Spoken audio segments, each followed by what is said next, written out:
IPC, भारतीय दंड संहिता। अभी तक जो अपने टॉपिक किए उनके अलावा जो टॉपिक शेष है भारतीय दंड संहिता, इंडियन पेनल कोड में, वो टॉपिक पर अपन चर्चा करेंगे।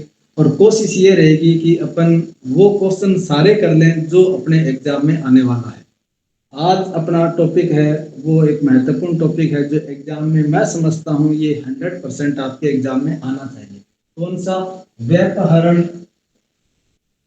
व्यपहरण व अपहरण, व्यपहरण व अपहरण।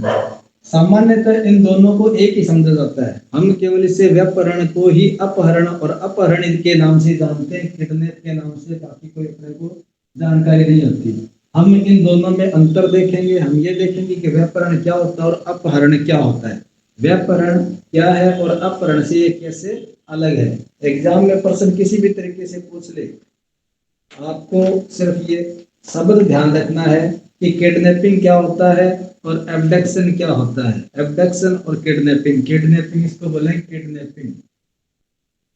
अब कैसे याद रखना है? ऐसे याद रखना, किड का मतलब क्या होता है? बच्चा होता है। तो व्यापरण किसका होगा?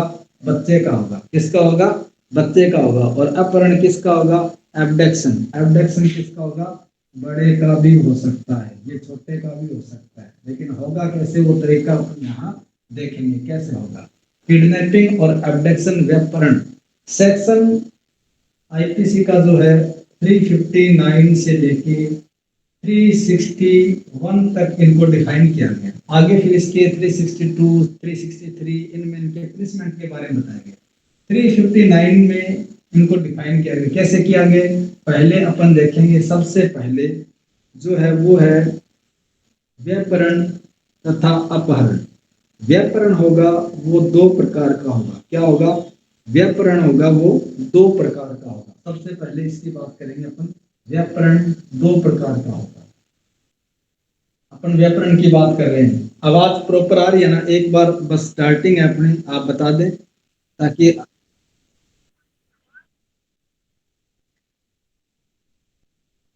हाँ, लगाए नहीं, वो कई बार उसमें कट होती है आवाज, पता नहीं क्या होता है उसके अंदर, तो बीच बीच में कटती है। आज ऐसे ट्राई कर कर रहे हैं। लीजिए सर एक बार।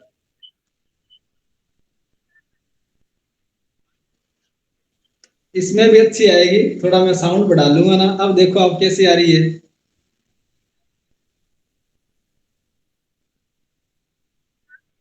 हाँ, बढ़ा दिया मैंने। चलिए,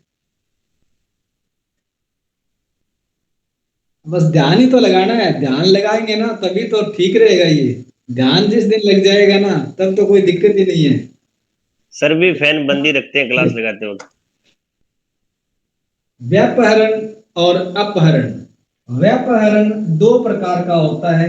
कौन कौन से होते हैं दो प्रकार व्यापहरण के? व्यापहरण होता है भारत में से व्यापहरण, यानी 359 में तो इसको डिफाइन किया गया व्यापहरण को। 359 में क्या है? व्यापहरण है। और 360 में क्या है? व्यापहरण। और 361 में व्यापहरण के दो प्रकार हैं, वो है कौन सा? 360 में भारत में से व्यापहरण। कहां से? भारत में से व्यापहरण, भारत में से व्यापहरण। और 361 में कौन सा होगा?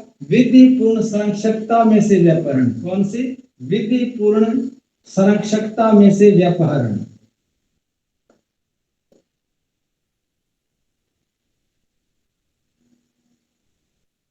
व्यापहरण 359 में, व्यापहरण के दो प्रकार 361 और 361 में। 360 में भारत में से व्यापहरण, यानी भारत की सीमाओं के अंदर किडनैप किया जाता है, वो है भारत में से व्यापहरण। विधिपूर्ण संरक्षकता में से व्यापहरण, यानी जिसकी कस्टडी में है, जो विधिपूर्ण कस्टडी में है, विधिपूर्ण गार्जियनशिप में है, वहां से अगर कोई व्यापहरण करता है तो वो 361 के अंतर्गत आता है। हम बात करेंगे किडनैपिंग का। जो किडनैपिंग है, व्यापहरण है, वो अंग्रेजी में इसका अर्थ होता है बालक की चोरी करना। किडनैपिंग का मतलब क्या होता है? बालक की चोरी करना, बालक की चोरी करना। किडनैपिंग का मतलब बालक की चोरी करना, या इसे बाल चोरी भी कहते हैं। इसे क्या कहते हैं? बाल चोरी भी कहते हैं। इस अपराध में संरक्षक के अधिकारों का अतिक्रमण होता है, यानी बालक की चोरी हो रही है ना, किसकी चोरी हो रही है? बालक की चोरी हो रही है। और बालक की चोरी हो रही है तो अब किसके अधिकारों का अतिक्रमण हो रहा है? यानी इसका गार्जियन का, इसके संरक्षक का। तो संरक्षक के अधिकारों का क्या होता है? यहाँ पर अतिक्रमण होता है। आपकी कस्टडी में कोई बच्चा है और उस बच्चे को कोई चोरी कर ले तो किसके अधिकारों का अतिक्रमण? बच्चे के माता पिता के या उसके संरक्षक के। तो ये जो अपराध है वो गार्जियन के अधिकारों का अतिक्रमण करता है। किसके? संरक्षक के अधिकारों का अतिक्रमण करता है, न कि आवश्यक बालक की स्वतंत्रता का अतिक्रमण। जिस बालक है, जो बालक है वो आवश्यक है, इसकी स्वतंत्रता का अतिक्रमण है, ये अपराध नहीं है। अपराध कौन सा है? संरक्षक की अधिकारों का अतिक्रमण करना इस बाल अपराध में आता है। बच्चे को तो मालूम ही नहीं, बच्चे को तो कोई मालूम ही नहीं है कि उसका क्या हो रहा है, वो तो चला जाएगा जिसके साथ जाना है, लेकिन उसके माता पिता पर, उसके गार्जियन पर उसका विपरीत प्रभाव पड़ता है। यानी उसके अधिकारों का, माता पिता का ये अधिकार है कि वो अपने बच्चों की रक्षा करे, वो अपने बच्चों की सुरक्षा करे। तो ऐसे अधिकार में अगर कोई चोरी करता है, ऐसे अधिकार का अतिक्रमण करता है, बालक की चोरी करके, किडनैपिंग करके, तो ये संरक्षक या माता पिता के अधिकारों का अतिक्रमण है।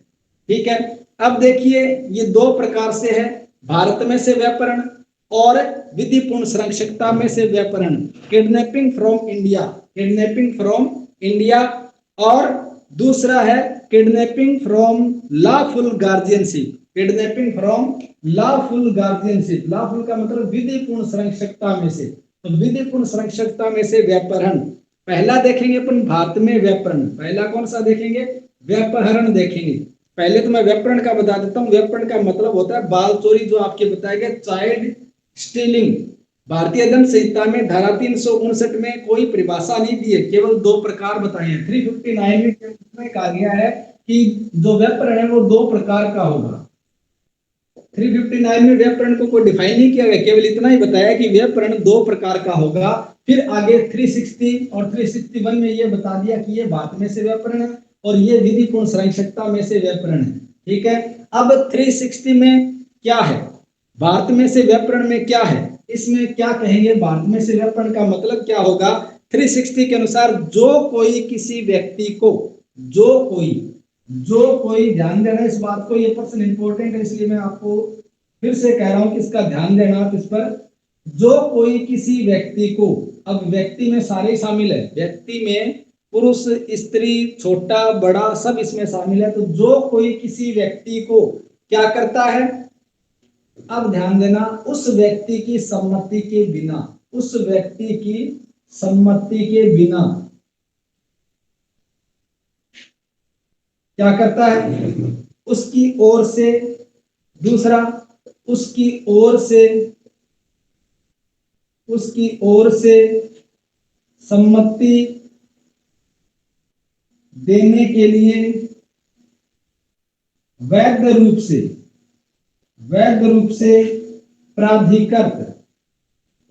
से प्राधिकृत किसी व्यक्ति की सम्मति के बिना, किसी व्यक्ति की सम्मति के बिना, किसी व्यक्ति की सम्मति के बिना, और ऐसी सम्मति के बिना क्या करता है? वह भारत की सीमाओं से परे, भारत की सीमाओं से परे ले जाता है। वह भारत में से उस व्यक्ति का अपहरण करता है। क्या करता है? उस व्यक्ति का अपहरण करता है, यह कहा जाता है, या व्यापहरण करता है, यह कहा जाता है। क्या है भारत में से व्यापहरण का मतलब? भारत में से किडनैप कर लिया उसे, तो भारत में से किडनैप किया तो अब लेके कहां जाएगा? भारत की सीमाओं से परे ले जाएगा उसको। भाई यहाँ इंडिया में है और इंडिया से किडनैपिंग कोई करेगा तो वो इंडिया में थोड़ी रखेगा, फिर कहां लेके जाएगा? उसको भारत की सीमाओं से परे ले जाएगा। यानी भारत की जो विधिक सीमाएं हैं उन सीमाओं से बाहर उसको ले जाना क्या कहलाएगा? भारत में से व्यापहरण कहलाएगा। यानी उसको पाकिस्तान ले गया, किसी और देश में ले गया, भारत की जो सीमाएं हैं उन सीमाओं से बाहर जाते ही क्या हो जाएगा? भारत में से व्यापहरण का अपराध गठित हो जाएगा। ऐसा कब होगा?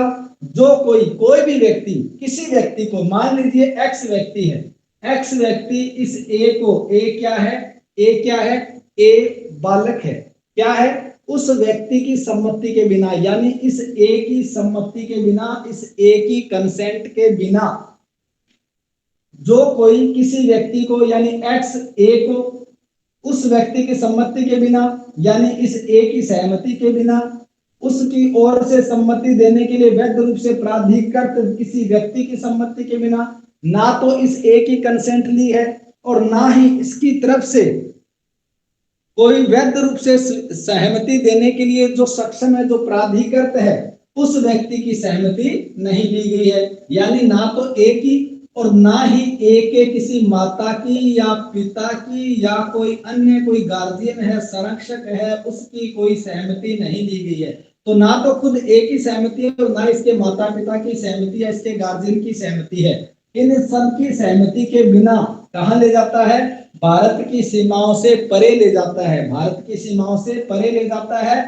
तो ये क्या कहा जाता है? ये कहा जाता है कि वह भारत में से उस व्यक्ति का अपहरण करता है या व्यापहरण करता है, यानी भारत में से उसका व्यापहरण करता है, ये कहा जाता है। किसमें? सेक्शन 360 के अकॉर्डिंग।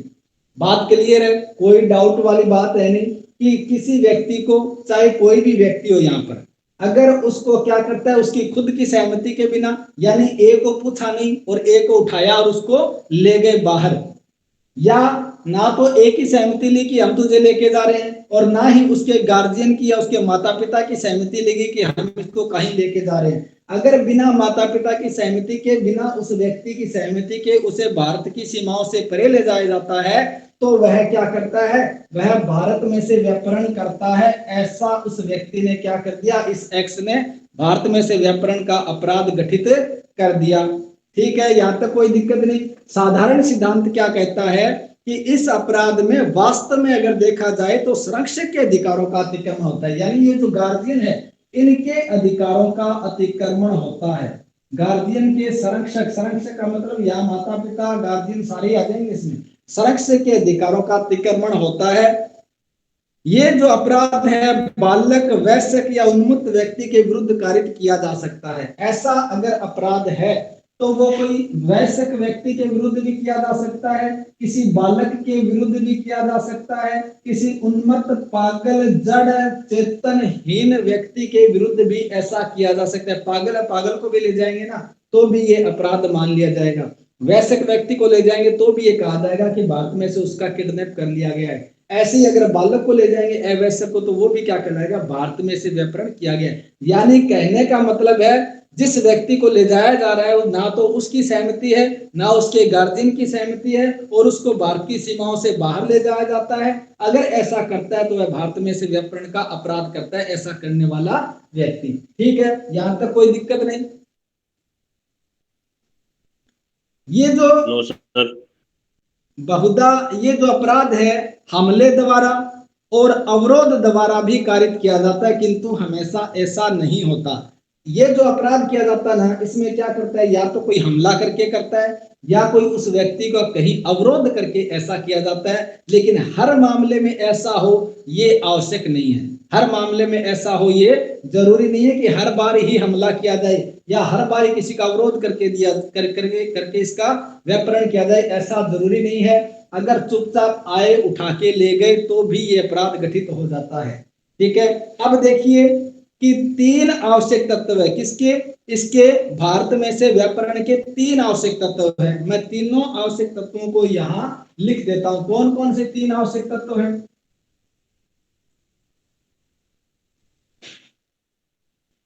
तीन आवश्यक तत्व, इसके 3 आवश्यक तत्व हैं।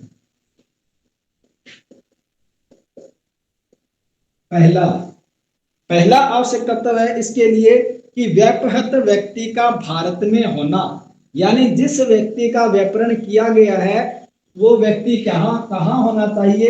व्यापहत व्यक्ति का भारत में होना। मैं पहले तीनों लिख देता हूं फिर बता देता हूं। दूसरा जो आवश्यक तत्व है वो क्या होगा? अभियुक्त का उसको भारत की सीमाओं से परे ले जाना, यानी अभियुक्त जो व्यक्ति है वो क्या करेगा?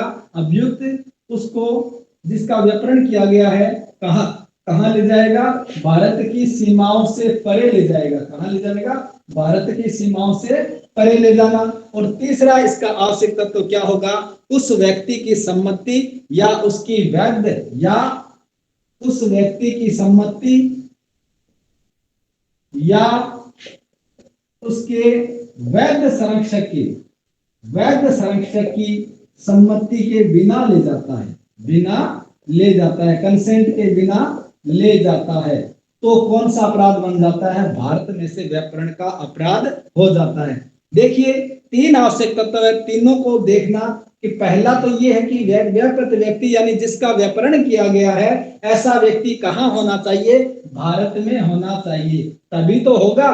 भारत में है तभी तो उसको भारत की सीमाओं से परे ले जाएगा।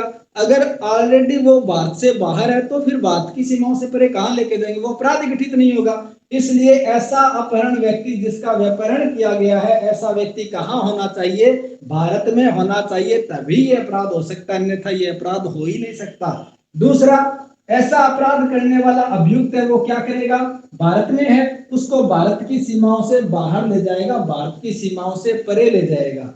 तीसरा, उस व्यक्ति की या उसके वैध संरक्षक की सहमति के बिना ले जाता है। अगर भारत में व्यापरण करता है और भारत की सीमाओं में ही रहता है तो सेक्शन 360 का अपराध नहीं होगा, फिर वो क्या होगा, फिर वो 361 में आ सकता है। अगर ऐसे व्यक्ति की सहमति लेके या खुद की सहमति या उसके गार्जियन की सहमति से उसे भारत की सीमाओं से परे ले जाता है तो यह अपराध गठित नहीं होता। इसके लिए जरूरी है कि जिसका व्यापरण किया गया है ना तो उस व्यक्ति की कंसेंट ली गई और ना ही उसके वैध लीगल गार्जियन की कंसेंट ली गई है, यानी संरक्षक की या उसकी खुद की सहमति के बिना उसे भारत की सीमाओं से परे ले जाया जाता है तो भारत में से व्यापरण का अपराध मान लिया जाता है। भारत से तात्पर्य क्या है, हम ये कहें कि भारत की सीमाओं से परे, तो भारत का मतलब क्या है, भारत का मतलब जो सेक्शन 18 में भारत को डिफाइन किया गया है, सेक्शन 18 में भारत को डिफाइन किया गया है कि भारत में जम्मू कश्मीर शामिल नहीं है, भारत में क्या नहीं, जम्मू कश्मीर शामिल नहीं है। लेकिन अब क्या हो गया, 2019 के बाद संशोधन हो गया, अब क्या हो गया, 2019 के बाद संशोधन हो गया और अब जम्मू कश्मीर भी इसमें शामिल है। यानी पहले क्या करते कि अगर उसे जम्मू कश्मीर ले जाते हैं, यहां से उठा के उसको जम्मू कश्मीर ले जाया जाता है, तब भी यह माना जाता है कि उसे भारत से बाहर ले गया है, भारत की सीमाओं से बाहर ले गया है। लेकिन अब चूंकि भारत में पूरा कंप्लीट भारत का राज्य क्षेत्र शामिल है, अब भारत में क्या है, कंप्लीट भारत का राज्य क्षेत्र शामिल है, इसलिए इसमें जम्मू कश्मीर भी शामिल कर दिया गया। कब, 31 अक्टूबर 2019 से अब भारत में जम्मू कश्मीर शामिल। आप लोग की किताबें पढ़ेंगे ना, हर जगह लिखा है जम्मू कश्मीर के सिवाय, यानी भारत का कोई भी कानून जम्मू कश्मीर पर लागू नहीं होता था। अब 2019 में जम्मू कश्मीर को जो विशेष राज्य का दर्जा था वो समाप्त कर दिया, अब जितने भी कानून है वो भारत पर लागू होते हैं। अगर आप कोई पहले की बुक पढ़ेंगे 2019 की या 2020 से पहले की, तो उसमें ये लाइनें आती है कि जम्मू कश्मीर के सिवाय संपूर्ण भारत पर लागू है। लेकिन अब अमेंडमेंट हो गया, अब आप अगर आप कहीं नई बुक पढ़ रहे हो तब तो आपको संपूर्ण भारत मिलेगा यहाँ पर, लेकिन अगर पुरानी बुक और उसमें लिखा था जम्मू कश्मीर के सिवाय, तो आप स्वतः समझ जाना कि अब ये कानून सारे भारत में यानी जम्मू कश्मीर पर भी लागू होने लग गए हैं।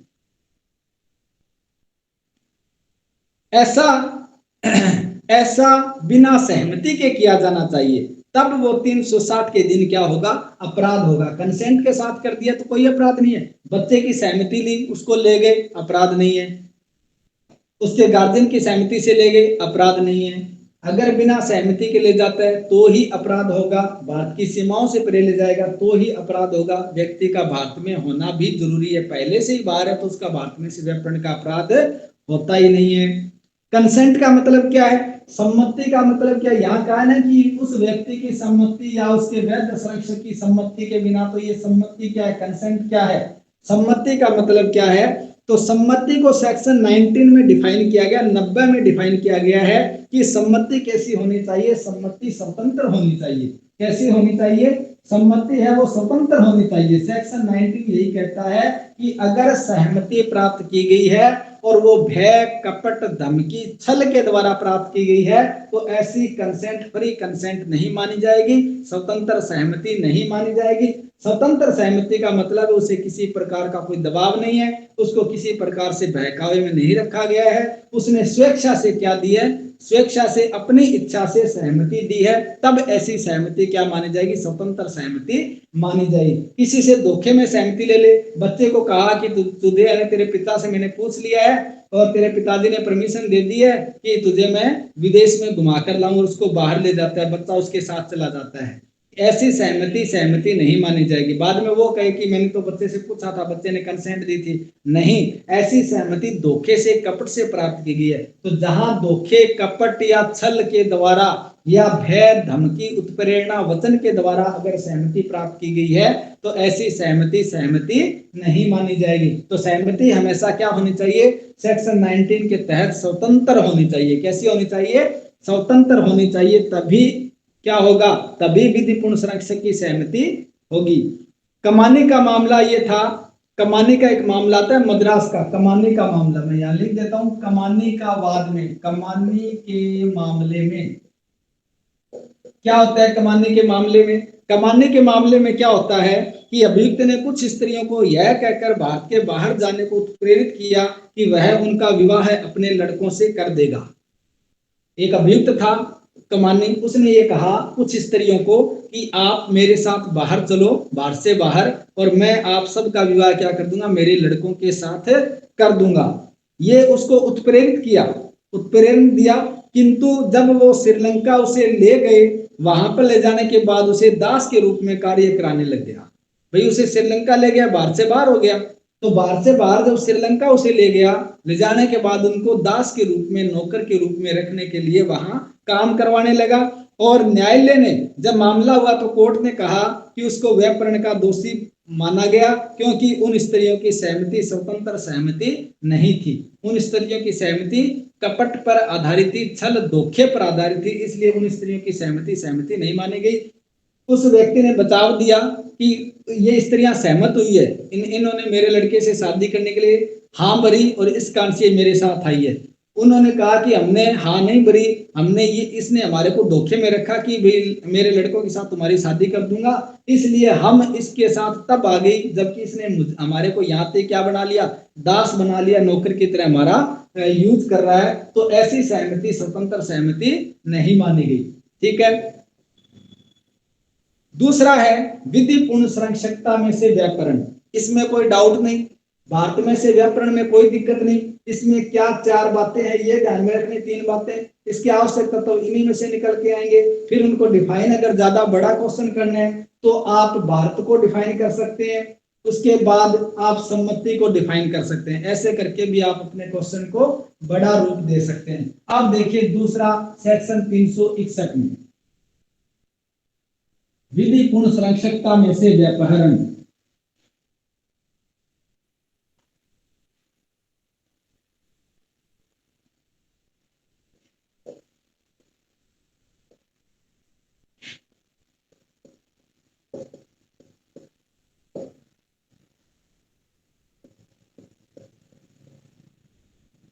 विधिपूर्ण संरक्षकता में से व्याकरण, सेक्शन 361 आईपीसी, धारा 361।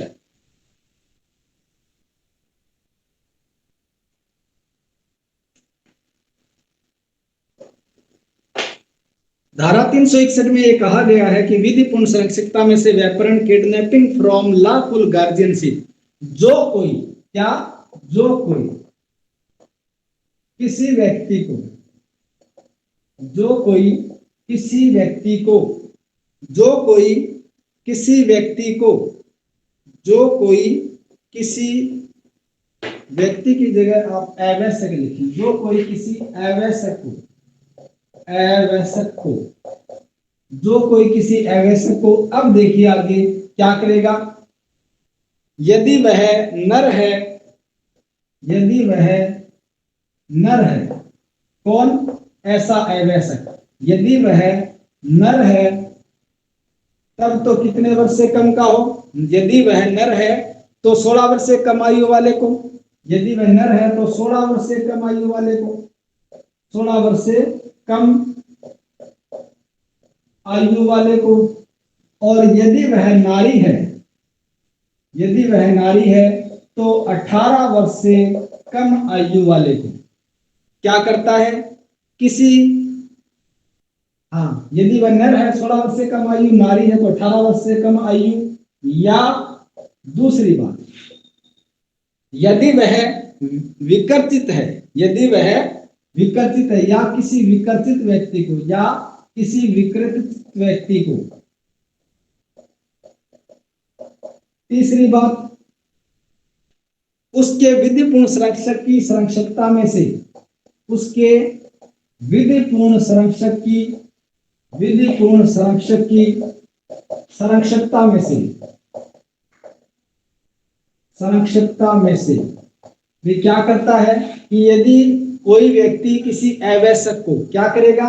यदि ऐसा अवयस्क नर है यानी लड़का है तो अगर 16 वर्ष से कम है तब, अगर लड़की है तो 18 वर्ष से कम का क्या करेगा? अपहरण करेगा। अगर कोई विकर्तित व्यक्ति है, या फिर या तो ये लड़का या लड़की है या विकर्तित व्यक्ति है, ऐसा विकर्तित व्यक्ति या ऐसे विकर्तित व्यक्ति को उसके विधिपूर्ण संरक्षक या संरक्षकता में से, विधिपूर्ण संरक्षक या संरक्षकता में से क्या करता है? उसको ले जाता है। और ऐसी संरक्षकता में से, ऐसी संरक्षकता में से बिना सहमति के, संरक्षकता में से बिना सहमति के ले जाता है, बिना सहमति के क्या करता है? ले जाता है। ऐसे अवयस्क को या तो बहका करके ले जाता है, या ऐसे वयस्क को ऐसे व्यक्ति का विधिपूर्ण संरक्षकता में से व्यापरण करता है, या ये कहा जाता है क्या करता है? ऐसे संरक्षकता की सम्मति के बिना ले जाता है या बहका करके ले जाता है। बिना सहमति के ले जाना या बहका करके ले जाना। ठीक है, क्या है विधिपूर्ण संरक्षकता? विधिपूर्ण संरक्षकता का मतलब क्या है? विधिपूर्ण संरक्षकता का मतलब ऐसा व्यक्ति, ऐसा अवयस्क ऐसे व्यक्ति के लॉफुल गार्जियनशिप में यानी कानूनी संरक्षक की, कानूनी संरक्षकता में है। अब एक बच्चा है, एक बच्चा है, बच्चा है तो वो माता और पिता की संरक्षकता में होता है। ऐसे माता पिता उसके नेचुरल या प्राकृतिक है, तो ऐसी संरक्षकता क्या होगी? विधिपूर्ण संरक्षकता होगी। यानी बच्चे के जो जायज उसके गार्जियन है, सबसे पहले माता और पिता होते हैं। माता पिता को विधिपूर्ण संरक्षकता माना गया है। दूसरी बात, माता पिता नहीं है तो फिर उनका संरक्षक जो होगा वो संरक्षक क्या होगा? उसका विधिपूर्ण संरक्षक होगा।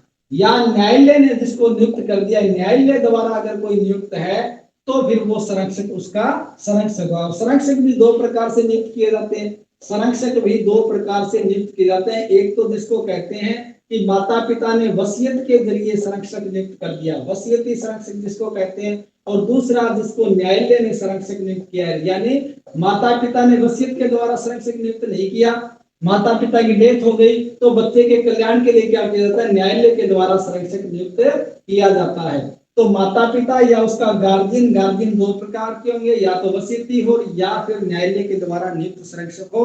अगर ऐसे संरक्षक की सहमति के बिना ले जाता है, या कोई विकर्तित व्यक्ति है ऐसा जिसका चित्त सही नहीं है, जिसकी मस्तिष्क की दशा ठीक नहीं है, ऐसे व्यक्ति को उसके विधिपूर्ण संरक्षकता में से ले जाता है और बिना सहमति के ले जाता है, या इनको बहका करके ले जाता है, या तो इनको बिना पूछे ले गया, या फिर इसको क्या किया? इनमें से किसी को बहका करके ले गया कि आ जाओ तुझे मैं वो दूंगा, आ जाओ तुझे मैं वो चीज खिलाऊंगा, ऐसे करके बहका करके किसी को ले जाता है जो अवयस्क है। जो क्या होना चाहिए? अवयस्क होना चाहिए। अगर ऐसे ले जाता है तो ये कहा जाता है कि उसने विधिपूर्ण संरक्षकता में से व्यापरण का अपराध कारित किया है।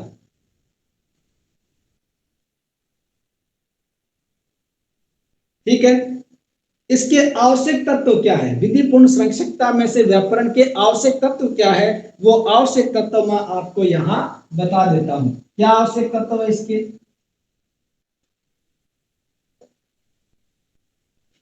इसके आवश्यक तत्व, अब आवश्यक तत्व वो इसी परिभाषा में से निकल के आते हैं। पहला आवश्यक तत्व यानी 4 तत्व होंगे जिनको सिद्ध किया जाना जरूरी है। 4 तत्वों को सिद्ध करना जरूरी है। अगर विधिपूर्ण संरक्षकता में से व्याकरण का अपराध साबित करना है तो ये जो 4 तत्व यहाँ मैं बता रहा हूं इनको सिद्ध करना जरूरी होता है। इनको बिना सिद्ध किए, प्रूव किए ये विधिपूर्ण संरक्षकता में से व्याकरण का अपराध गठित नहीं होगा। कौन कौन से 4 तत्व है? पहली बात कि ऐसा अवैसक या विकर्षित व्यक्ति को क्या करते हैं? ऐसे अवैसक या विकर्षित व्यक्ति को ले जाना, विकर्षित व्यक्ति को ले जाना, या तो ले जाते हैं या क्या करते हैं, या बहका करके ले जाता है, या बहका ले जाता है। खुद नहीं जा रहा था लेकिन उसको बहकाया गया और बहका करके उससे क्या ले गए? बहला फुसला कर ले जाना। दूसरा, ऐसा व्यक्ति यदि नर है तो 16 वर्ष से कम होना चाहिए। अगर लड़का है तो 16 वर्ष से ऊपर है ना तो उसकी विधिपूर्ण संरक्षकता में से व्याकरण का अपराध नहीं होगा। अगर 16 वर्ष से कम है तो क्या होगा? विधिपूर्ण संरक्षकता में से व्याकरण का अपराध होगा। नर है तो 16 वर्ष और नारी है तो कितनी होनी चाहिए? 18 वर्ष से कम आयु की होनी चाहिए। अगर 18 वर्ष से ज्यादा है तो फिर वो वयस्क मान ली जाती है और फिर इसको अगर फिर ले जाया जाता तो ये नहीं कहा जा सकता कि वयस्कता में से संरक्षकता का अपराध किया है। तो नर है तो 16 वर्ष से कम होना चाहिए और नारी है तो 18 वर्ष से कम की होनी आवश्यक है। तीसरा, अगर ऐसा अवैसक या विकर्षित व्यक्ति के संरक्षकता में से ले जाना, इनका कोई संरक्षक है तो उसकी संरक्षकता में से उनको लेके जाना आवश्यक है। संरक्षक की संरक्षकता में से ले जाना, तो ये तो जरूरी है ना कि पहले उनकी गार्जियन तो हो, पहले वो किसी के संरक्षण में तो रह रहे हो, पहले से वो लावारिस है, पहले से वो किसी के संरक्षण में नहीं है, तो फिर ये अपराध घटित नहीं होगा। इसका मतलब क्या हुआ कि ऐसा लड़का लड़की या ऐसा जो विकर्षित है वो पहले से किसी ना किसी के संरक्षण में होना चाहिए और उसकी संरक्षण की संरक्षकता में से अगर ऐसा ले जाया जाता है बिना सहमति के, तब क्या होगा? विधिपूर्ण संरक्षकता में से व्याकरण का अपराध घटित होगा। ऐसा ले जाना या फुसलाना उस संरक्षक की सम्मति से होना चाहिए। चौथा क्या है? ऐसे ले जाना या फुसलाना, ले जाना या बहका करके ले जाना, बहका ले जाना क्या होना चाहिए? उस संरक्षक की सहमति के बिना होना चाहिए। संरक्षक की सहमति के बिना अगर ऐसा किया जाता है तो विधिपूर्ण संरक्षकता में से व्याकरण का अपराध घटित हो जाता है। ठीक है, इनमें कोई दिक्कत है क्या? ऐसा विधिपूर्ण संरक्षकता में से। अब देखिए 2 बातें यहाँ आती है कि ले जाना यानी विधिपूर्ण संरक्षकता में से ले जाना या बहका ले जाना या फुसला ले जाना। तो ले जाना या फुसला ले जाने का मतलब क्या है? इसको मैं कर दूं साहब, यहाँ तो कोई दिक्कत नहीं।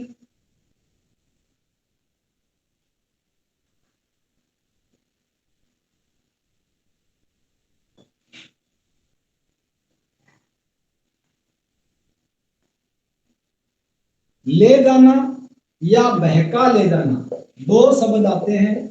ले जाना या बहका ले जाना या फुसलाना जिसको कहते हैं, बहका ले जाना या फुसलाना, फुसला करके ले जाता है, फुसलाना। क्या होगा? ले जाना, ले जाना का अर्थ है शारीरिक रूप से ले जाना।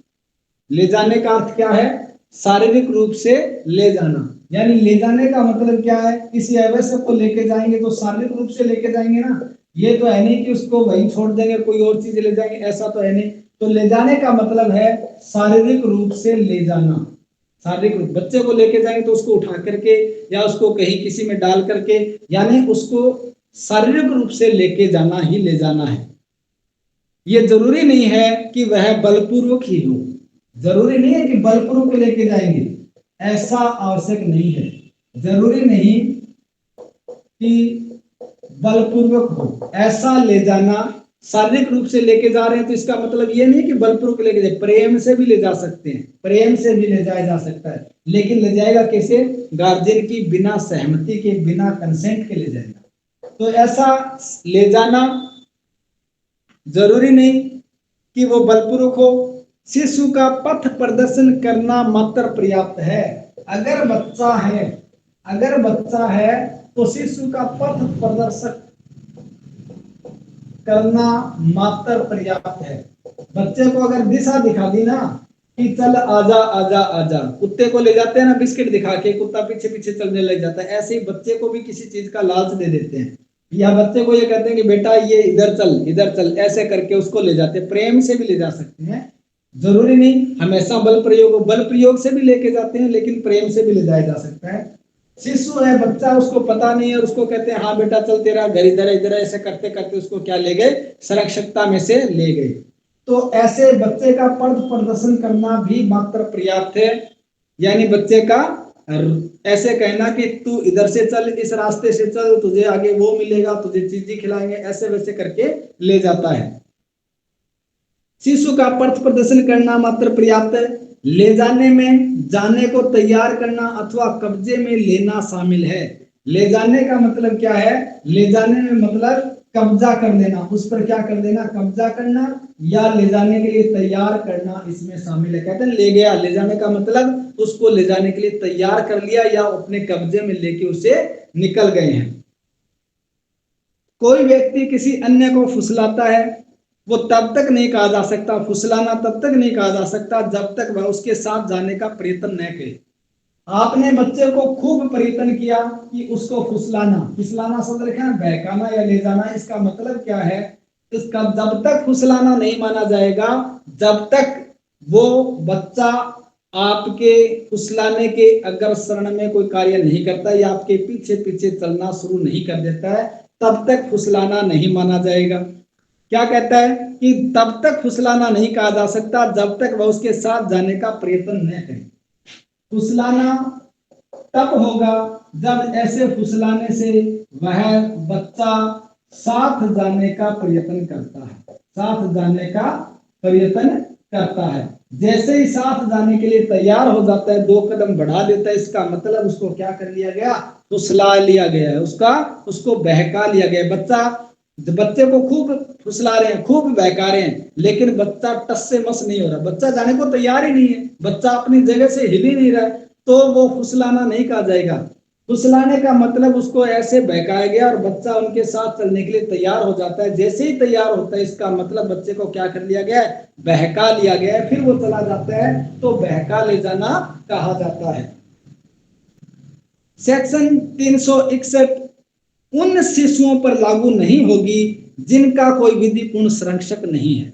यानी इसका 361 में यह कह दिया गया कि सेक्शन 361 उन पर लागू नहीं होगी जो शिशु किसी के संरक्षक में नहीं है, जो किसी के संरक्षण में नहीं है, उन शिशुओं पर लागू नहीं होगी। 361 का अपराध किन पर होगा? उन शिशुओं के अपहरण पर होगा जो विधिपूर्ण संरक्षकता में है, और उनको विधिपूर्ण संरक्षकता में से ले जाया जाता है या बहका के ले जाया जाता है, तब सेक्शन 361 का विधिपूर्ण संरक्षकता में से व्यापरण का अपराध गठित होता है। जो ऑलरेडी किसी के संरक्षण में नहीं है, जैसे मैंने पहले बताया था, अनाथ है, खुले में लावारिस है, वो इनका कोई गार्जियन है ही नहीं, उनको अगर ले जाता है तो उनको ले जाएगा, तो वो ये नहीं होगा कि वो उसने विधिपूर्ण संरक्षकता में से अपराध किया, ऐसा नहीं होगा। फिर कोई और अपराध हो सकता है, लेकिन ये अपराध नहीं होगा। इस अपराध के लिए जरूरी है कि विधिपूर्ण संरक्षक में ऐसा शिशु, बालक, बच्चा होना चाहिए। लड़का है तो 16 वर्ष से कम आयु का, और लड़की है तो 18 वर्ष से कम आयु की हो, या कोई विकर्षित व्यक्ति है, पागल है, जड़ है, तो ऐसा व्यक्ति है जिसको बहका करके ले जाते हैं या उसको ले जाते हैं शारीरिक रूप से, तो ऐसा कहा जाता है कि वो विधिपूर्ण संरक्षकता में से व्यापरण का अपराध गठित करता है। माइनर अप्राप्तव्य किसको कहेंगे? अप्राप्तव्य। अप्राप्तव्य का मतलब क्या? जिसने अभी वयस्कता की आयु प्राप्त नहीं की है। भारतीय वयस्कता अधिनियम के तहत जिसने वयस्कता की आयु प्राप्त नहीं की है, ऐसा व्यक्ति क्या कहलाएगा? अप्राप्तव्य कहलाएगा या अवयस्क कहलाएगा। सेक्शन 361 में यह भी बताया गया है कि ये जो अपराध है कठोर दायित्व के सिद्धांत पर आधारित है। नोट करने वाली बात है कि ये जो अपराध है ना विधिपूर्ण संरक्षकता में से, यानी ये कठोर दायित्व के सिद्धांत पर आधारित है। जैसे कोर्ट में आप पढ़ते हो कठोर दायित्व का सिद्धांत, वहां अभियुक्त का या अपकृत्यकर्ता का कोई भी बचाव नहीं चलेगा। ऐसे ही अगर बच्चा शिशु है, 16 वर्ष से कम है, लड़की है तो 18 से कम है, विकृतित है, इसको ले जाता है एक बार संरक्षकता में से, तो वो बाद में कितना ही डिफेंस दे ले अपना, वो सक्सेस नहीं होगा। यानी ये कठोर दायित्व के सिद्धांत पर है, यानी उसका अपराध माना ही जाएगा। उसका अपराध क्या हो जाएगा? माना ही जाएगा, साबित मान लिया जाएगा। आपराधिक मनस्थिति के अभाव में भी यह दंडनीय है। अगर ऐसे ले जाने के पीछे आपराधिक मनस्थिति भी नहीं थी, तब भी विधिपूर्ण संरक्षकता में से व्यापरण का अपराध हो सकता है।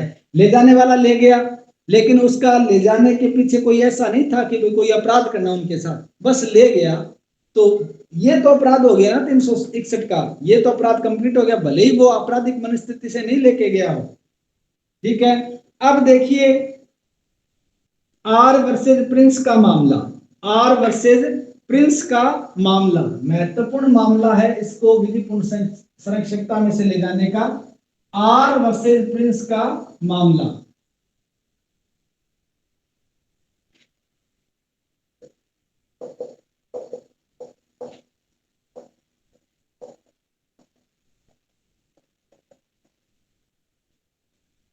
आर वर्सेज प्रिंस का मामला क्या है ये? इस संबंध में यह सुप्रसिद्ध मामला है। किसको? विधिपूर्ण संरक्षकता को लेकर यह प्रसिद्ध मामला माना जाता है। क्या कहा गया इसमें? इसमें कहा गया कि एक अभियुक्त एक बालिका को 18 वर्ष से अधिक आयु की सद्भावपूर्वक विश्वास किया था। जो अभियुक्त था उसने क्या किया? अभियुक्त ने एक बालिका को, जिसको वो क्या समझता था, जिसको वो ये विश्वास करता था कि ये 18 वर्ष से ऊपर की है। क्या है? 18 वर्ष से ऊपर की आयु की है। ऐसा अभियुक्त क्या करता था? विश्वास करता था।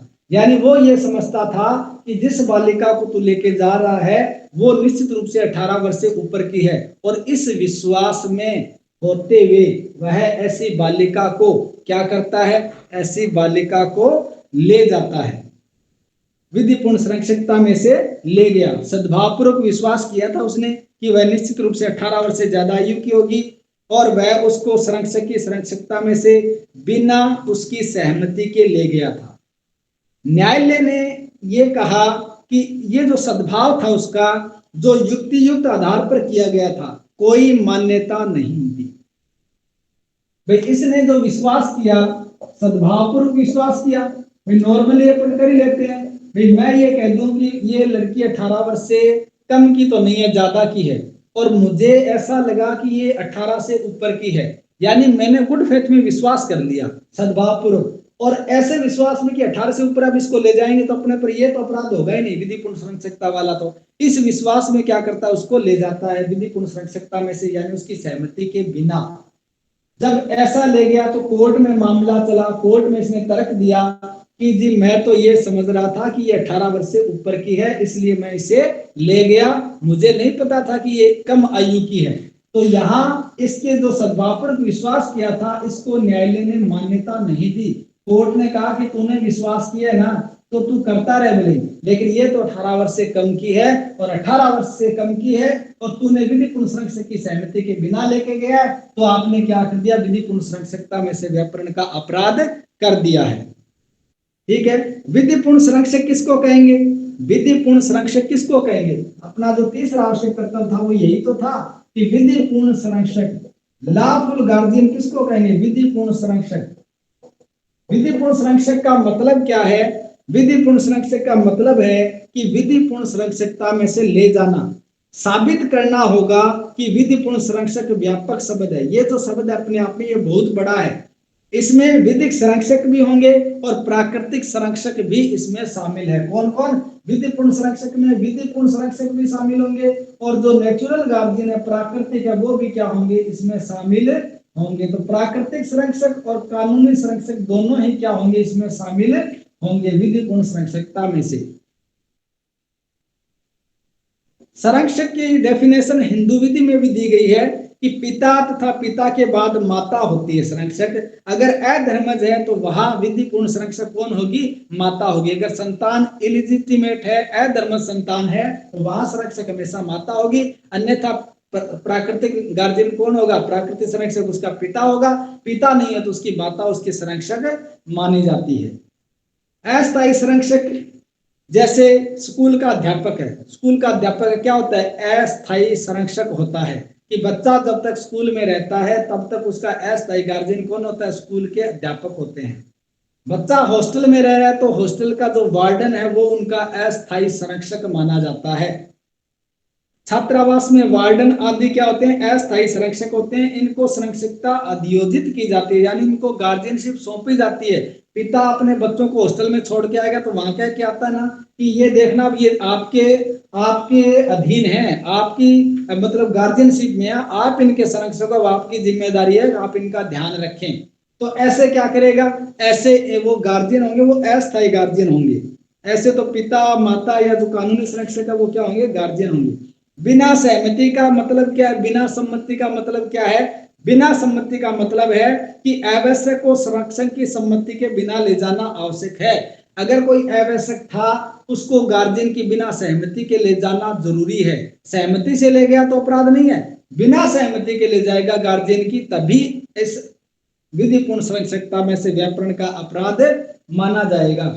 सेक्शन 90 में बताया गया कि ऐसी सहमति स्वतंत्र सहमति होनी चाहिए। कपट, भय अथवा तथ्य के भ्रम में दी गई सहमति मान्य नहीं होती।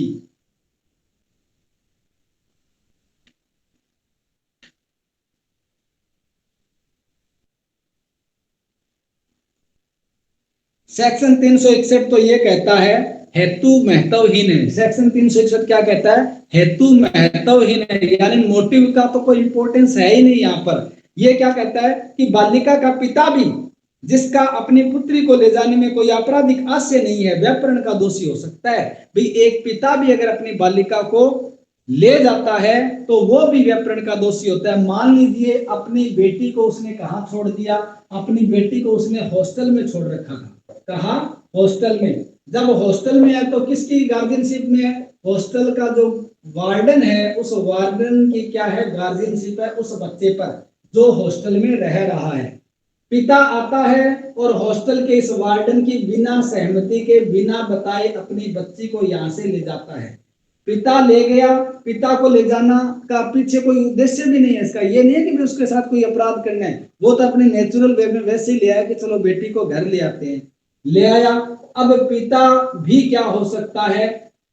विधिपूर्ण संरक्षकता में से व्यापरण का दोषी हो सकता है, क्योंकि बच्चे की गार्जियनशिप किसके पास थी? इस हॉस्टल के वार्डन के पास थी। और उसके संरक्षकता में से अगर बच्चे को उसका पिता भी ले जाता है तब भी वो क्या मान लिया जाएगा? दोषी हो सकता है। तो ऐसे में क्या हो सकता है? दोषी हो सकता है। आप अपनी घड़ी साथ को ठीक करवाने के लिए देते हैं, यानी घड़ी उसको कब्जे में सौंप देते हैं और आप फिर वहां जाते हैं और बिना उसको पूछे ही वापस घड़ी उठा के ले आते हैं, तो आप पर घड़ी चोरी का आरोप लगाया जा सकता है, घड़ी चोरी का मुकदमा चल सकता है। ऐसे ही यहाँ पर जिस गार्जियन को बच्चा सौंप दिया गया और उसकी सहमति के बिना अगर ले आए तो विधिपूर्ण संरक्षकता में से व्यापरण का अपराध हो सकता है। ऐसे ही अगर बच्चा स्कूल में है और स्कूल में संरक्षक कौन होगा? अस्थायी संरक्षक कौन होंगे? टीचर्स होंगे, और उस टीचर की सहमति के बिना उसे ले जाया जाता है तो ऐसा पिता विधिपूर्ण संरक्षकता में से व्यापरण का दोषी हो सकता है। इसका अपवाद है, सेक्शन 361 का एक अपवाद है। वो अपवाद क्या है वो आप देख लें। कब विधिपूर्ण संरक्षकता में से अगर किसी को ले जाया जाएगा तो वो अपराध की श्रेणी में नहीं आएगा। कब नहीं आएगा? वही बात है। 361 का एक अपवाद ये कहता है कि इस धारा का विस्तार ऐसे व्यक्ति पर नहीं है, यानी सेक्शन 361 का विस्तार किस पर नहीं है? विस्तार ऐसे व्यक्ति पर नहीं है। कैसे व्यक्ति पर नहीं है? ऐसे व्यक्ति पर नहीं है जिसे यह सद्भावपूर्वक विश्वास है। जिसे क्या है? सद्भावपूर्वक विश्वास है। सद्भावपूर्वक विश्वास है। जिसे यह सद्भावपूर्वक विश्वास है कि वह किसी अधर्मज पुत्र का पिता है। वह किसी अधर्मज पुत्र का पिता है। वह किसी अधर्मज पुत्र का पिता है, या जिसे सद्भावपूर्वक यह विश्वास है कि वह ऐसे शिशु की विधिपूर्ण अभिरक्षा रखता है। या ऐसा क्या है? विश्वास है कि वह ऐसे शिशु की विधिपूर्ण अभिरक्षा रखता है।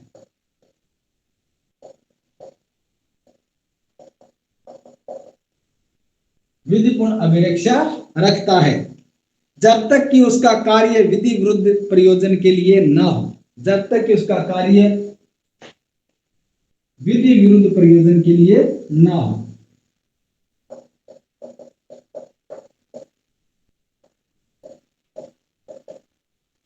ये कहता है सेक्शन 301 से एक अपवाद बताता है कि इस धारा का विस्तार ऐसे व्यक्ति पर नहीं होगा जो ये सद्भावपूर्वक विश्वास करता है कि वह अधर्मज पुत्र का पिता है, या ऐसा विश्वास करता है सद्भावपूर्वक कि जिस शिशु को वह ले जा रहा है ऐसे शिशु का वह विधिपूर्ण अभिरक्षा का हकदार है। यानी उसको ये विश्वास है कि मैं इस बच्चे को तो ले जा सकता हूं, मैं तो इसका अधिकारी हूं।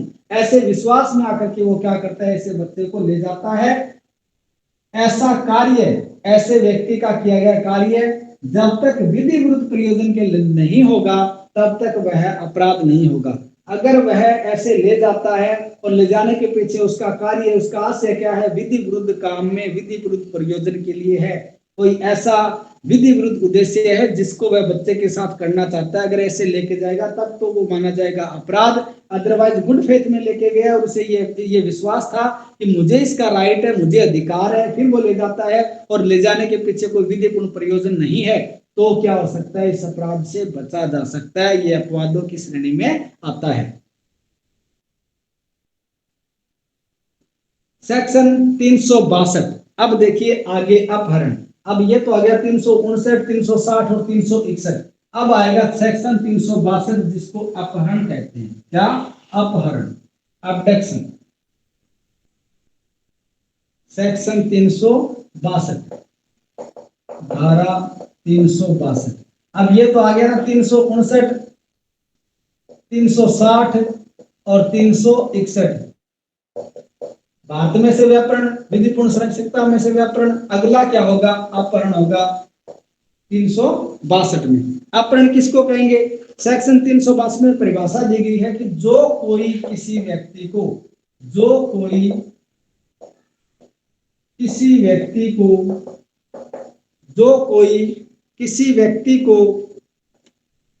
किसी स्थान से ले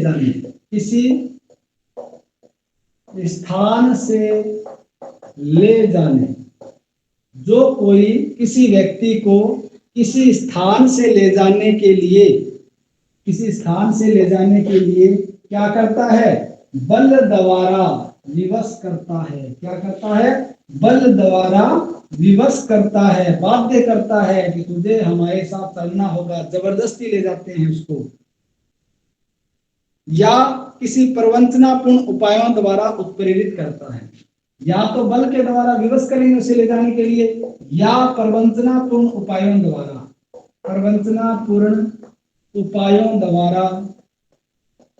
क्या करते हैं? उसे विवश करते, उत्प्रेरित करते। क्या करते हैं? उत्प्रेरित करते हैं।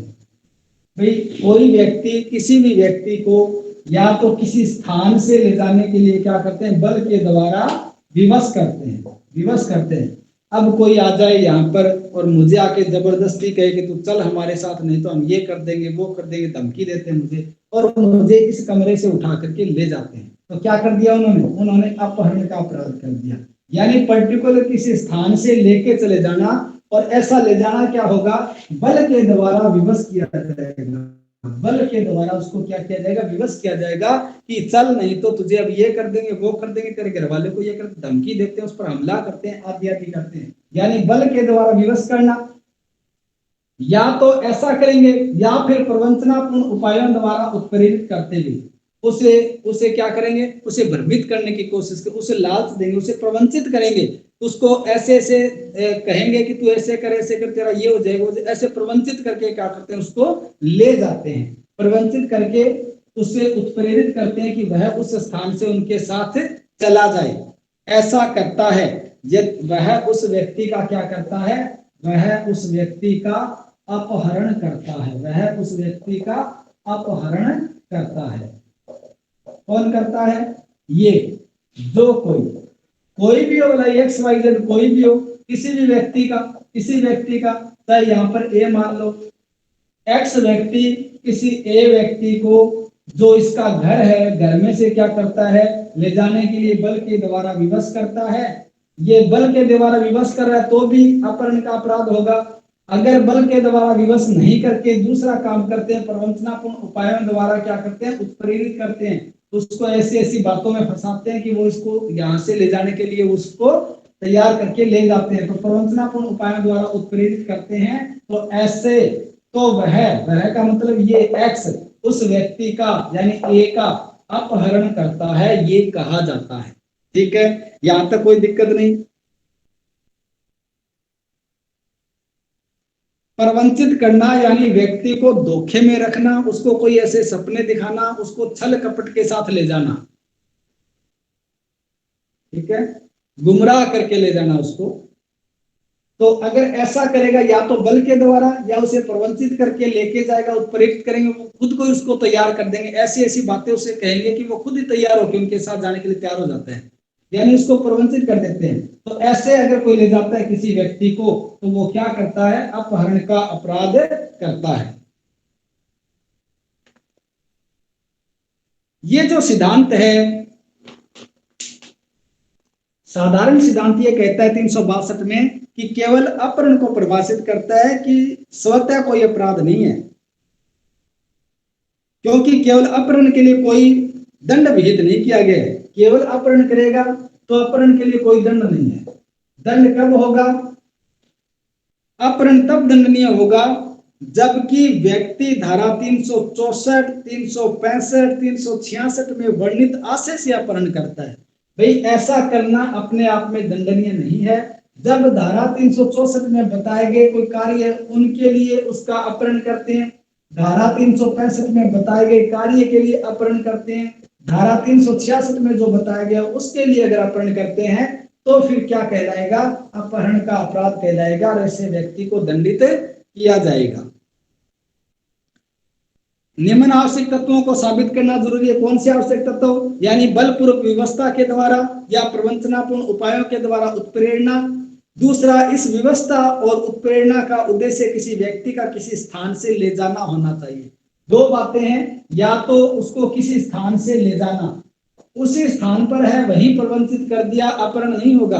अपहरण का मतलब यह है कि जिस स्थान पर है वहां से उसे ले जाए, ऐसा ले जाएंगे तो या तो बल के द्वारा या प्रवंचनापूर्ण उपायों के द्वारा उसे उत्प्रेरित करके वहां से लेके जाएंगे।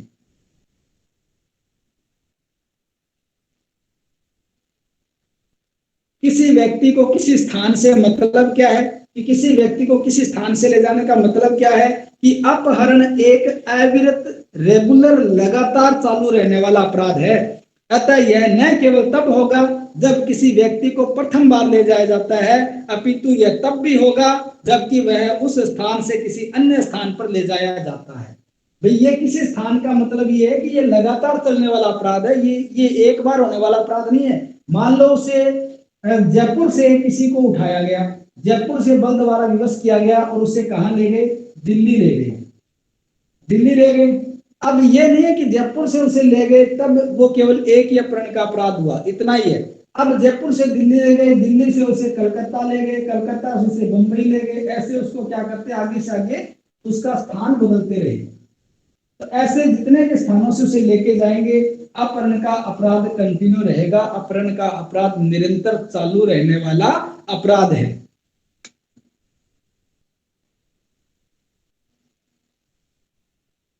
ये जरूरी है कि अपहृत व्यक्ति को किसी स्थान से ले जाया जाए ताकि अपहरण का अपराध बन सके। एक ही स्थान पर आकर उसे बल के द्वारा विवश कर दिया, वहीं खड़ा है, कहीं नहीं लेके गए, भले ही बल के द्वारा विवश कर दे, चाहे प्रवंचित कर दे, लेकिन वो अपनी जगह से गया ही नहीं। जब तक एक स्थान से दूसरे स्थान पर नहीं ले जाएगा तब तक अपहरण का अपराध गठित नहीं होगा।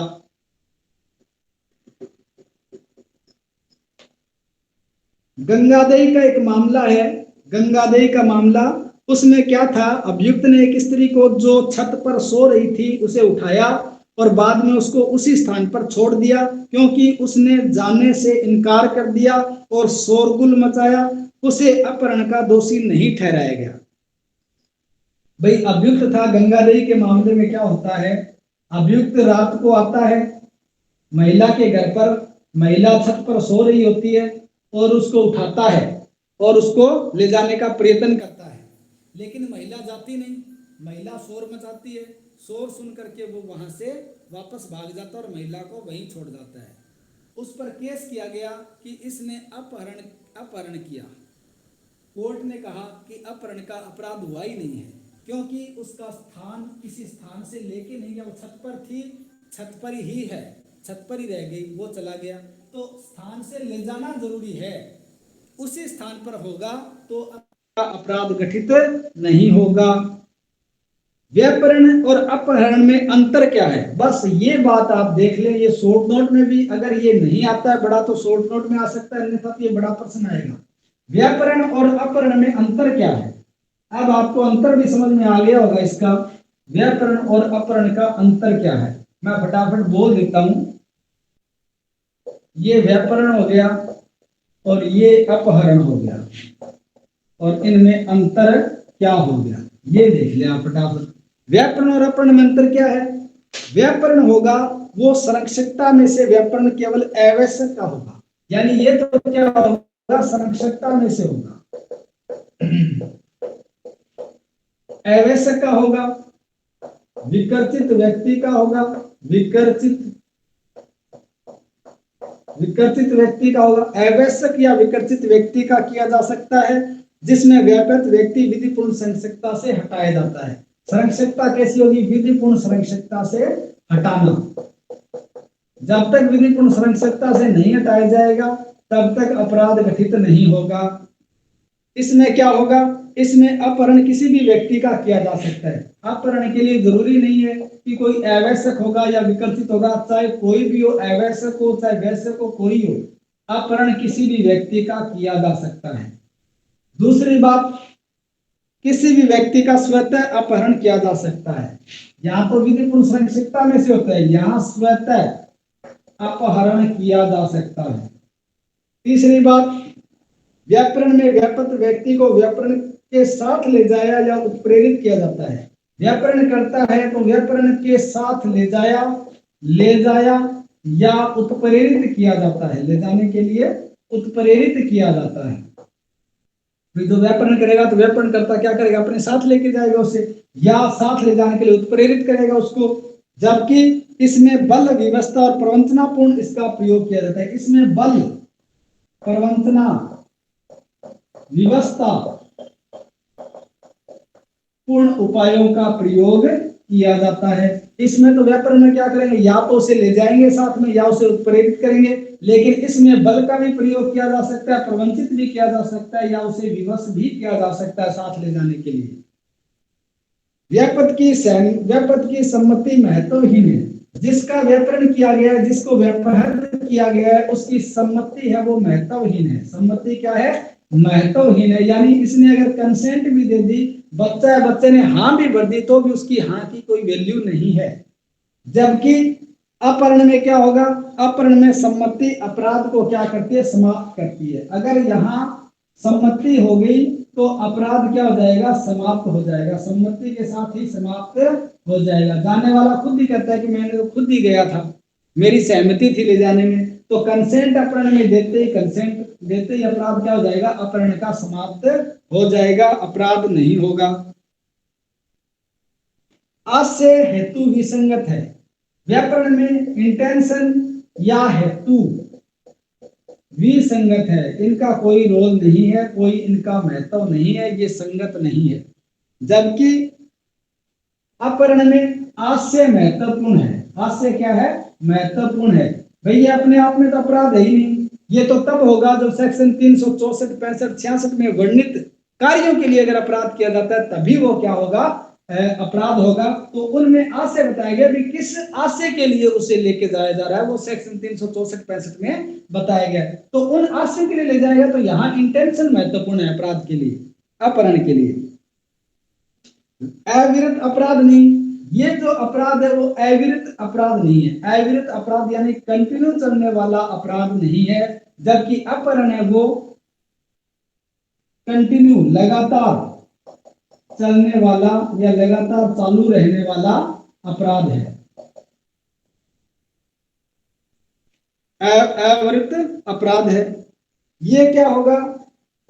व्यापरण या उसकी ओर से सम्मति देने के लिए प्रागतिकृत किसी भी व्यक्ति की सम्मति के बिना भारत से परे ले जाना।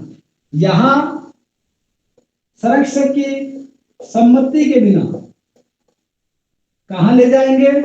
भारत से परे, भारत से परे।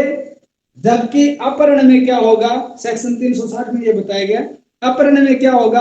अपहरण में अपराध भारत की सीमाओं में अपराध या भारत से बाहर भी हो सकता है। अपहरण तो भारत में भी हो सकता है और भारत की सीमाओं से बाहर भी ले जाके करे तो भी हो सकता है। यानी अपहरण यहां से उठा के दूसरी जगह ले गए, अपहरण का अपराध हो गया, भले ही वो भारत में क्यों ना हो। भारत में भी हो सकता है, भारत से बाहर भी ले जाएगा तो भी अपहरण का अपराध हो सकता है। ये इनमें मेन था वो अंतर है। ठीक है, यहाँ तक कोई दिक्कत मैं समझता हूँ आपको होनी नहीं चाहिए। अगर ये प्रश्न आता है तो आपको दिक्कत नहीं होगी।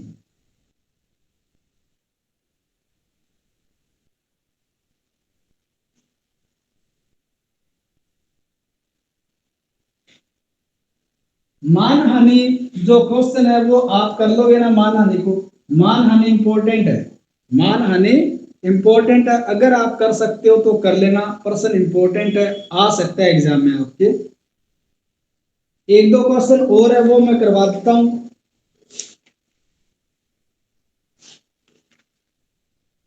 जैसे एक प्रश्न आता आपके उपहति का। उपहति का प्रश्न पहले तो पूछे जाते थे, अब ये एएलयू में मेरे को लगता नहीं कि 6 प्रश्नों में इसका कोई स्थान होगा, ऐसा लगता नहीं है। पर ये शॉर्ट नोट में आ सकता है आपके। उपहति हार्ट जिसको कहते हैं, चोट जिसको कहते हैं, ये आपके शॉर्ट नोट में कहीं ना कहीं पूछी जा सकती है। तो सिंपल सी है, आप इसको देख भी सकते हैं या आप कहें तो मैं इसको बता भी सकता हूं। अभी करवा देता हूं, थोड़ा फास्टली करवा देता हूं ताकि आपको वहां अगर आ जाए किसी भी रूप में तो कोई दिक्कत नहीं हो। उपहति क्या है, किस गंभीर उपहति से किस प्रकार भिन्न है? भाई एक तो होती है उपहति जिसको तो कहते हैं साधारण। उपहति 2 प्रकार की होगी, एक तो साधारण और दूसरी क्या होगी? गंभीर। एक तो सिंपल हर्ट और एक क्या होगी? Grievous hurt. Grievous hurt. तो एक तो साधारण उपहति और एक गंभीर उपहति। इनको आईपीसी में डिफाइन किया गया है। आईपीसी में 319 में उपहति शब्द को बताया गया, सेक्शन 319 आईपीसी में उपहति शब्द को डिफाइन किया गया है। उपहति क्या होती है, चोट क्या होती है? उपहति की परिभाषा दी गई है कि जो कोई किसी व्यक्ति को शारीरिक पीड़ा, उपहति में क्या होगी? शारीरिक पीड़ा, रोग, अंग शैथिल्य कारित करना। अगर कोई किसी को शारीरिक पीड़ा पहुंचा रहा है, कोई किसी को रोग कारित कर रहा है या कोई अंग शिथिल्य कर रहा है, उसकी अंग को इस प्रकार से शिथिल कर देता है, वो अंग काम नहीं करता, तो ऐसा करके क्या किया जा सकता है? उसको उपहति कारित की जा सकती है। उसको क्या की जा सकती है? उपहति कारित की जा सकती है। इसी प्रकार उपहति से अभिप्राय किसी व्यक्ति को शारीरिक पीड़ा पहुंचाना या रोगग्रस्त करना या अंग शिथिल्य या दुर्बल या छीन करना। मान लो किसी के घुटनों को तोड़ देना, ऐसे क्या हो जाएगा? फिर वो घुटनों से छीन हो जाएगा, दुर्बल हो जाएगा, कमजोर हो जाएगा।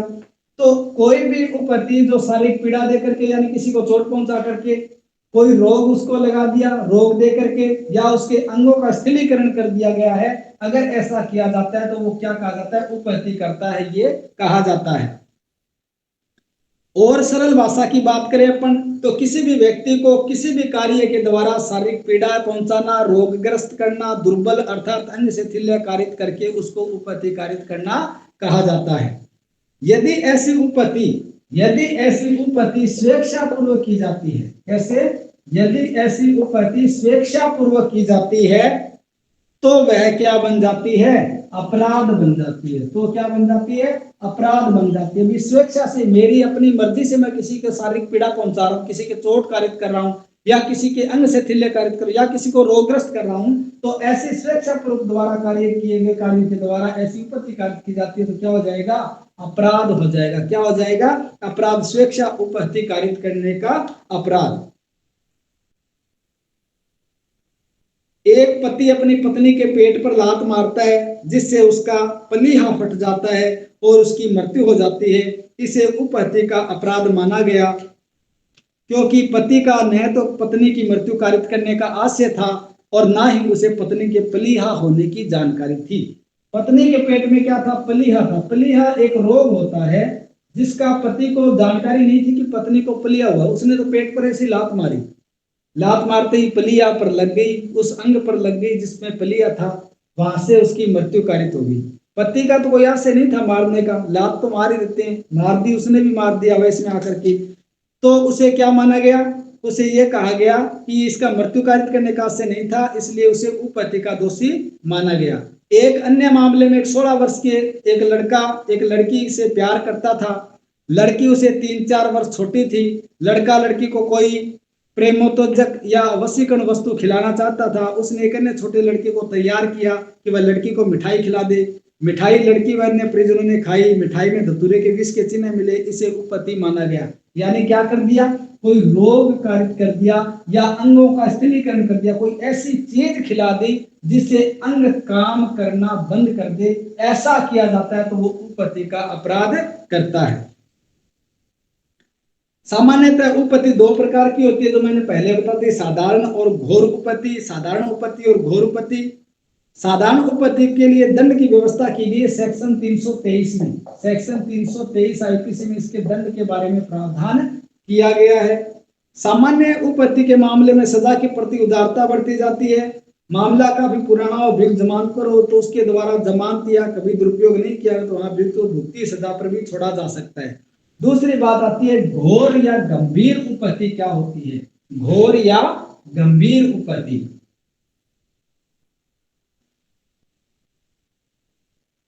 घोर या गंभीर उपपत्ति, ग्रीवियस हर्ट जिसको कहते हैं।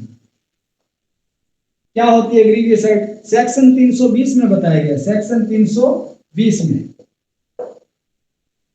319 उपपत्ति 2 प्रकार की।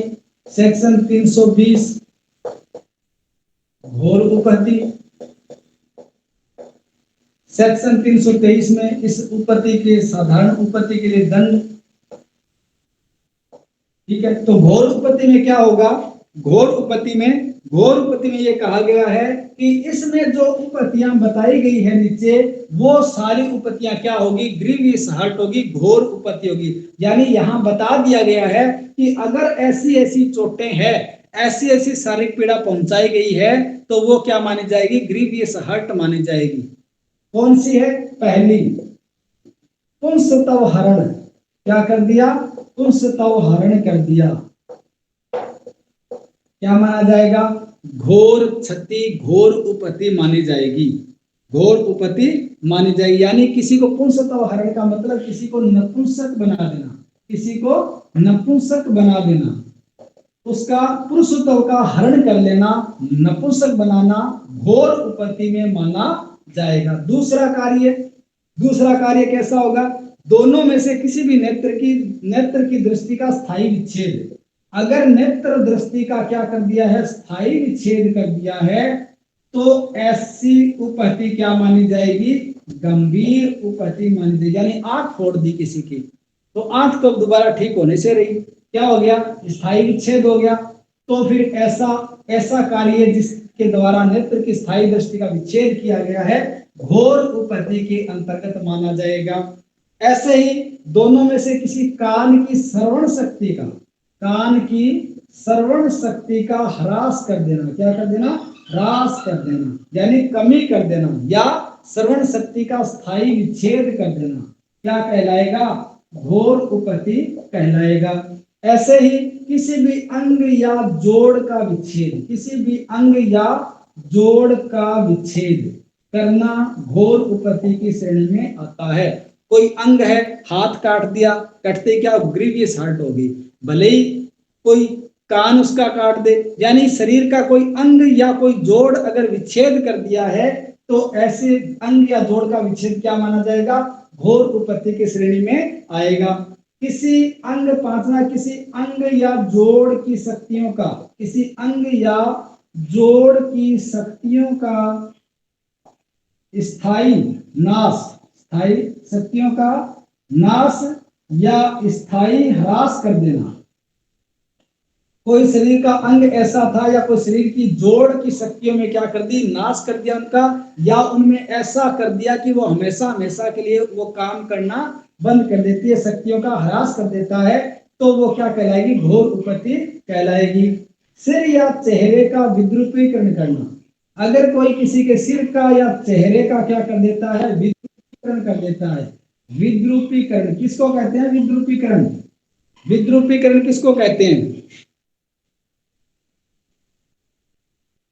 चेहरे को विद्रूप करना, तेजाब डाल दिया, चेहरा विकृत हो गया, जो चेहरा वास्तविक था उससे चेहरा कुरूप कर दिया, विद्रूप कर दिया, तो क्या हो जाएगा, सिर या चेहरे का विद्रूपीकरण क्या कहलाएगा, घोर उपपत्ति कहलाएगा। सातवां, किसी अस्थि या दांत का भंग करना क्या कहलाएगा, घोर उपपत्ति कहलाएगा। कोई हड्डी तोड़ दी या उसके दांत को तोड़ दिया तो घोर उपपत्ति के अंतर्गत आएगा। ऐसे ही कोई उपपत्ति जो जीवन को संकटापन्न बना देती है, कोई ऐसी उपपत्ति जो क्या कर देती है, जीवन को संकटापन्न बना देती है, संकट में कर देती है, जीवन को संकटापन्न बना देती है, जिसके कारण व्यक्ति 20 दिन तक क्या करता है, शारीरिक पीड़ा में रहता है, यानी लगातार वो 20 दिन तक शारीरिक पीड़ा में रहता है, या अपने मामूली कामकाज को करने में असमर्थ रहता है, या अपने मामूली कामकाज को जो नॉर्मली काम करता है उस कामकाज को करने में असमर्थ हो जाता है, लगातार 20 दिन तक पीड़ा झेलता है, तो वह क्या हो जाएगा, ऐसा कार्य घोर उपपत्ति की श्रेणी में आएगा। ये 8 प्रकार यहाँ बताए गए हैं। अगर ऐसा इनमें से कोई भी काम किया जाएगा तो वो ग्रीवियस हर्ट माना जाएगा। किसी का पुंसवतव हरण कर दिया गया है, किसी के नेत्र की दृष्टि का स्थायी विच्छेद कर दिया है, कोई कान की शक्तियों का ह्रास कर पर्दा फाड़ दिया, हो गया।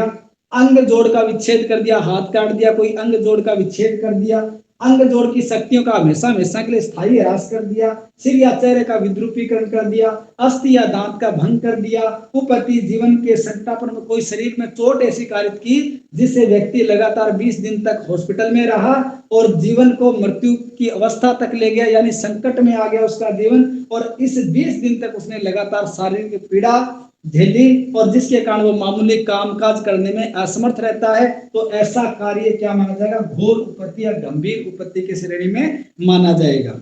ठीक है, अब नेत्र की दृष्टि का विच्छेद, ये एक एक चीज बताइए, ये तो आप भी देख के इसको समझ सकते हैं। तीव्र शारीरिक पीड़ा का मतलब है संकटापन्न होने वाली उपपत्ति 20 दिन तक लगातार हो और मामूली कामकाज करने में असमर्थ होती है, तो वो घोर उपपत्ति मानी जाती है। किसी बालक को पीटते हैं तो उपपत्ति माना जाएगा, उपपत्ति का अपराध। मुंह पर थप्पड़ मार दिया तो उपपत्ति का अपराध। पत्नी द्वारा पति पर ईंट फेंककर चोट कारित की गई तो उपपत्ति का अपराध।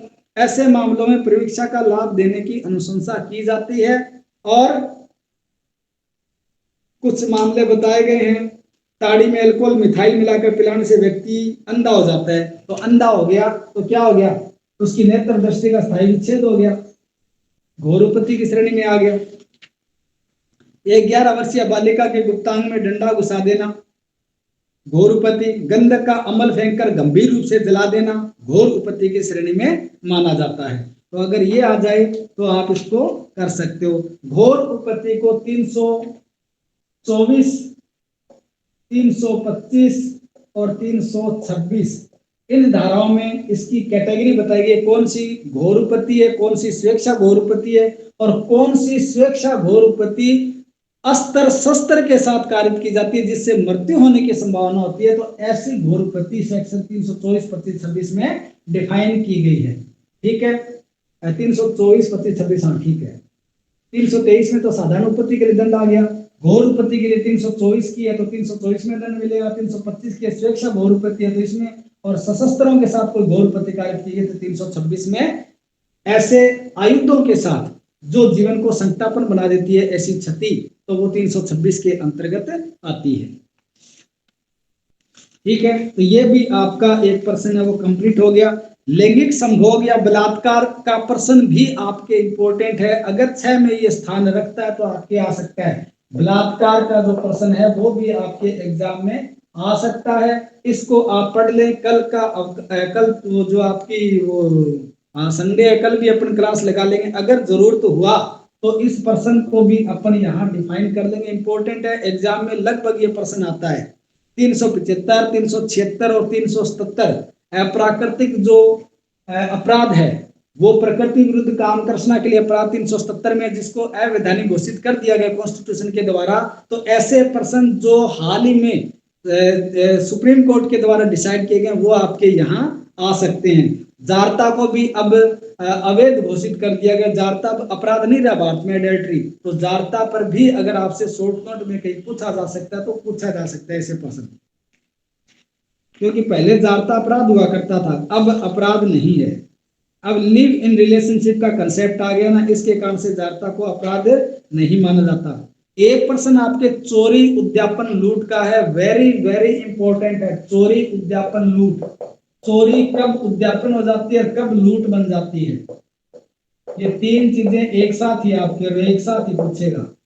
या तो चोरी को परिभाषित करते हैं, चोरी की आवश्यकता, तब चोरी के बारे में दंड का प्रावधान, पर इतना इजी प्रश्न पूछती नहीं है अंबेडकर लॉ यूनिवर्सिटी। वो चोरी उद्यापन लूट तीनों को मिलाते हुए प्रश्न पूछ सकती है आपसे। चलो बाकी के जो भी है प्रश्न वो कल कर लेंगे, कल अपना ये कंप्लीट हो जाएगा, कोई दिक्कत इसमें आएगी नहीं। जो भी प्रश्न बचे ना 2-3 कोई और, तो वो सारे इसमें हो जाएंगे कल वाले में। मानहानि आप पढ़ लेना 499 में, कोई दिक्कत नहीं है। मानहानि का तो आप पढ़ते ही है, टोट में भी पढ़ा आपने, पिछली बार भी किया है वही। ठीक है, शुभ रात्रि, धन्यवाद।